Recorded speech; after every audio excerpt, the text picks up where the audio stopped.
Hi friends, Bangla रसिर घरे आपनादेर सबाइके स्वागत। बंधुरा आगामीकाल पयला बैशाख और पयला बैशाख मानेई किन्तु मिष्टिमुख छाड़ा किन्तु आमादेर बांगालीदेर कोनो उत्सवई सम्पूर्ण हय ना। और सेखाने पयला बैशाख तो बछरेर प्रथम शुरू नतून दिन, तो मिष्टिमुख दिए आमरा शुरू करी। ताई भाबलाम आपनादेर संगे एकटा मिष्टि रेसिपि शेयर करी। आमि आजके आपनादेर संगे शेयर करब रसमालाई। आमि एखाने 1 लिटार मतो दूध निয়েছি। दूधटा ফুটতে শুরু করেছে। দুধটা আমি একবার ফুটে ওঠা পর্যন্ত অপেক্ষা করব একটু।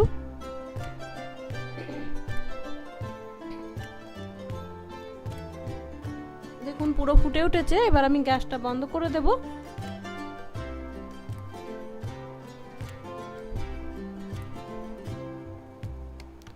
এবার আমি এখানে নিয়েছি 2 চামচ মতো ভিনিগার और 2 চামচ মতো জল। যতটা ভিনিগার দেবেন ততটাই কিন্তু জল মেশাতে হবে। এইটা দিয়ে আমি এবার ছানা কাটিয়ে নেব। অল্প অল্প দেব আর নাড়ব। দেখবেন আস্তে আস্তে ছানা কাটা শুরু হয়ে যাবে।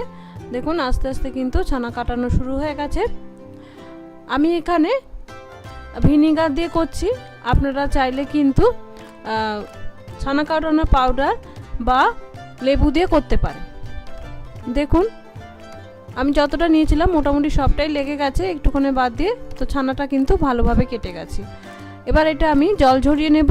তার জন্য একটা সুতির পাতলা কাপড় নিয়েছি আমি। আপনারা নেট নিতে পারেন, নেটেও জল ঝরাতে পারেন।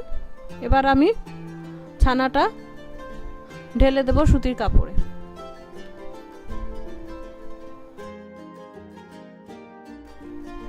তো ভালোভাবে দেখুন জলটা বেরিয়ে গেল।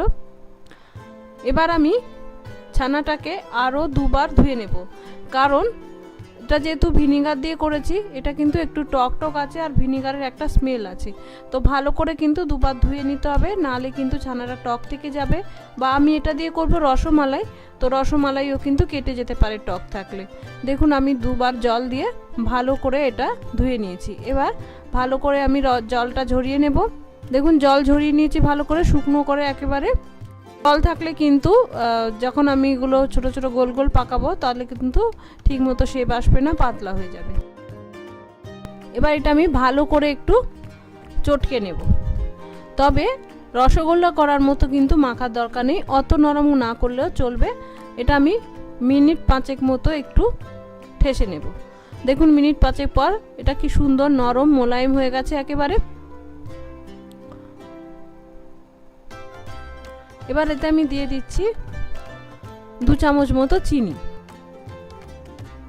আর একটু পাউডার মিল্ক। এটা অপশনাল, দিলে টেস্ট হবে ভালো খেতে, তাই আমি দিলাম।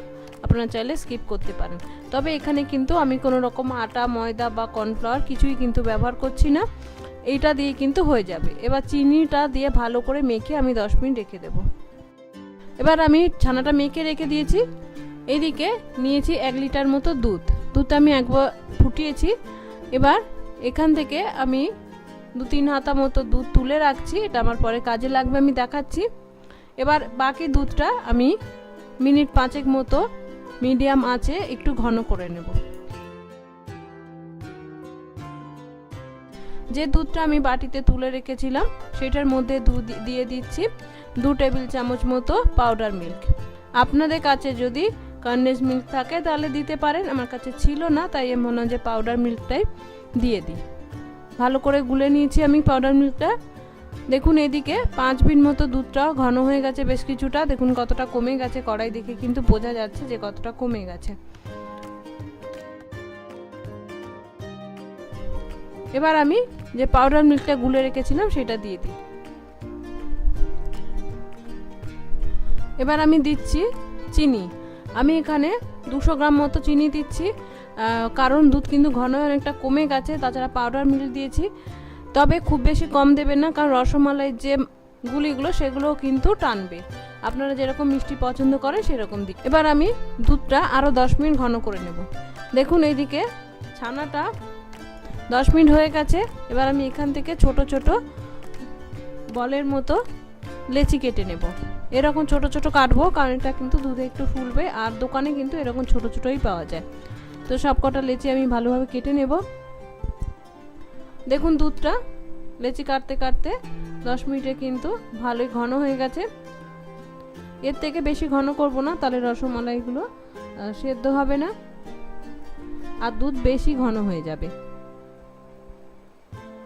তো এবার আমি গ্যাসটা নিভিয়ে দিচ্ছি। নিভিয়ে দিয়ে এই যে ছানার বলগুলো দিয়ে দেব। আপনারা চাইলে গ্যাসের আঁচটা কম রেখেও দিতে পারেন, তবে অনেক সময় কি হয় ছানার বলগুলো দেওয়ার পরে দুধটা কেটে যাওয়ার ভয় থাকে। যাতে কেটে না যায় বা নিচে লেগে না যায় তার জন্য আমি গ্যাসটা নিভিয়ে দিয়েছি, দিয়ে ছানার বলগুলো দিয়ে দিচ্ছি। ছানার বলগুলো দেওয়ার পরে আমি একটা বাটিতে কয়েকটা কেশরের পাপড়ি ভিজিয়ে রেখেছিলাম গরম দুধে, সেইটা দিয়ে দিলাম। তাতে কি হবে, রসমালাইয়ের কালারটা দারুণ দেখতে হবে, তাই দিলাম। এটা কিন্তু অপশনাল, না থাকলে দিতে পারে, তবে দিলে অবশ্যই ভালো লাগবে খেতে। কেশরের একটা সুন্দর গন্ধ আছে। তো এটা দেওয়ার পরে আমি আরও মিনিট 5-7 কম আঁচে জাল দিয়ে নেব। দেখুন মিনিট 5-7 পরে মালাইটা কিন্তু অনেকটা ঘন হয়ে গেছে। আর দেখুন ছানার বলগুলোও কিন্তু সমস্ত ভেসে উঠেছে ওপরে, আর সাইজেও কিন্তু একটু বড় হয়ে গেছে।